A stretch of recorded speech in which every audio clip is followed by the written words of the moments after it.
Hello everyone, welcome back to another video. As you can tell by the title today, we are picking another order on Bricklink. We're actually picking 3 orders today, relatively small orders.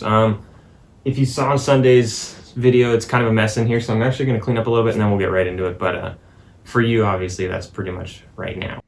Alright, so I cleaned up a little bit. I printed out the order so it's a little bit easier to see on camera. And then we got, of course, our little thank you notes. Our bags are all ready. Some packing supplies over there. So we'll start with this first order. Only 2 different lots here. First one is an 1870. So we'll head over to 1870. If we can find it. Nope, it's up here. Okay, cool. So 2 of these, I believe, is what it was. Yep, just 2 of those. And again, I'll bag these after because I can't do that while on camera unless I have my little tripod thing. T5. Might be a 2-handed job. And he got all the chickens. Or she. I don't know who this is for. He or she. And that's it for that order. So that was a nice easy order. Only a little $5 order there. Let's put this back. Kind of a cool shot actually there. Alrighty, so we'll bag these up real quick. Let me get my little tripod thing. And then we'll stick these in our bags. And then this order is already pretty much ready to be packed. Super nice and easy. And like I said a couple minutes ago, on in Sunday's video, the Q&A, the garage, or as we're calling it, or kind of calling it, the warehouse, was an absolute disaster. And that was because we're working on cleaning up some stuff.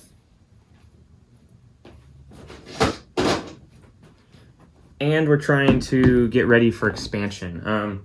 Because we did initially go out and look for some warehouses and some small areas that we could potentially rent. But at the moment, as much as we're trying to grow, we have a few things coming up. So we've decided not to totally push for that. And, you know, have a big expense where if we have to slow down on Bricklink a little bit, we're not able to continue putting the money in that we were able to initially. So we do have other projects coming up that won't stop Bricklink, but potentially could, gotta do this with one hand again, could slow it down just a little bit. Sorry, I'm terrible at cam-opping this when I'm, there we go. That could slow down Bricklink or slow down the expansion of Bricklink. So we didn't want to have a bill, you know, like a $1,500 bill or something each month where we couldn't afford it, even if we were big enough. We want to be able to keep expanding. So the plan in here, like I've been saying, is to put that wall up. So that's what we started the expansion on, was getting the wall kind of planned out and then moving some other things around so that these tables where, I mean, they're a disaster right now, but the goal is to have the part out tables still in here, obviously. You kind of need those. And I really do like having 2 tables. I know a lot of people can do it on 1 table, but it's really helpful, and obviously they're not connected right now and it's a total disaster. But at the moment, or in the future, we'll put the 2 tables together, and then we can part out, you know, multiple people can part out at the same time, and it's just overall, it's better. So I'll have a video on that soon, probably either in the Q&A video this next Sunday, or maybe Friday's video. We'll see what I'm planning for that one. I have some stuff planned, but I don't know what we'll actually end up doing for that one. But it might just be another store expansion video, or kind of the plans for expansion. But yeah, I don't know. That might not warrant a whole video. So this is something I kind of wonder sometimes. This person bought 22 horses, and usually when someone buys all of something and it's like, okay, you don't need that, or they buy like 50 of the same minifig or something like that, I'm just curious. I don't care, but I go check their account and see if they're like a seller or anything. And usually when they buy stuff like this, you know, this many horses, they are a seller. And it's like, okay, then they're buying them for the smaller price that I have, and they're going to bump it up a little bit and resell it. And, you know, I don't mind because I'm still getting business, you know, and then it helps them out too. And to be totally honest, my prices are relatively competitive, and I feel like unless they're a significantly larger seller, it's harder for them to make money on. And I don't mean that in a bad way, and it's not like I want them to fail or anything. I just wonder sometimes how much they're marking it up in order to justify the shipping and all that stuff from me. But this one, this person, I went and checked, and they only had, I think, 50 something. What is it? not reviews, but like only 56 feedback. And so they're not a seller, they're just a buyer. So now I'm curious, I want to know what they're building, you know, like I want to know, are you doing some crazy army or what's your plan with all this? Because this is, I mean, 22 horses, that's quite a few. So 22, 2, 4, 6, 8, 10, 12, 14, 16, 18, 20, 21. So one more is in here still. Here it is, 22 horses. Bam. Alrighty, and then we have 1325. We have 55 of those flags. What was it? 1325.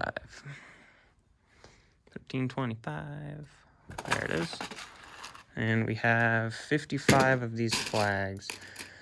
Alright, we'll do a little time lapse of me packing the rest of this order, just because I don't think you need to watch me count 55 flags out.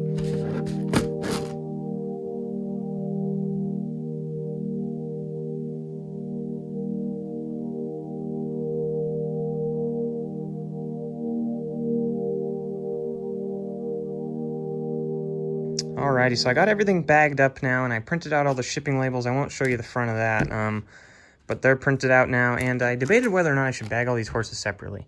And obviously, as you guys could see from the timelines, I did choose that, and that was hopefully so that they don't get, you know, maybe scuffed together if they're in the same bag, but I really wasn't sure on that. And then, of course, we got the flags here and this. Now, something I talked about in a video, here's my little tripod, is that we got a stamp with our logo on it. So, obviously, it's not a great logo. It's not really a logo, actually. It's just kind of text. But with that being said, here's the stamp we got specifically. And I think this one was from, rubberstamps.com is where we got this. And obviously, that text down there where any brick is just a click away is pretty small. We got a stamp pad as well. You can read it, though. And some of it I'm not great at stamping, but you can read what it says there. And it looks not bad, you know, and it gives it a little more professionality, if that's a word. I don't think that's a word. But it makes it a little bit more professional when we're packing stuff. So, you know, that was something I think we're trying, and then we do still have these, the printed out ones. We have yet to actually go make a little, what do you want to call it, business card to put in, the message and stuff. And here's something I kind of would like, if any of you guys are Bricklink sellers, how do you do coupons, or do you even do coupons? Do you issue coupons to people? What we've been doing is, regardless of the order, you always get a coupon with us. 5% off, and it's tiered pricing, so you get 10% off if you spend a certain amount of money and stuff like that. But how do you other sellers do it? I know Minnesota Brick Slayer does it. Let me get some bubbles here. That might be too much. I know that he does it in a way where... sorry about that. Let me see if I can rip this. There we go. I know he does it where if you leave positive feedback, or maybe it's just feedback period, he sends you a coupon. So I don't know if we should shift towards that direction. That bubble might be too big. Or if we should just stick with, you know, every seller gets, or every buyer gets a coupon. I'm going to put the packing seals on those later as we continue packaging up these pieces here. Yeah, so let me know below what you think would be better, almost from a buyer's perspective. If you get a coupon every single time, I'm sure is the better one. But there might be more motivation to leave feedback if you... I didn't put this one in there. Let's finish that up over there. There might be more motivation to leave feedback if you get a coupon after you leave feedback. So I'm not sure how to do that exactly. Right now, we're just giving the 5% off, and we do get a few return buyers because of that. We also get a few return buyers who don't use the coupon.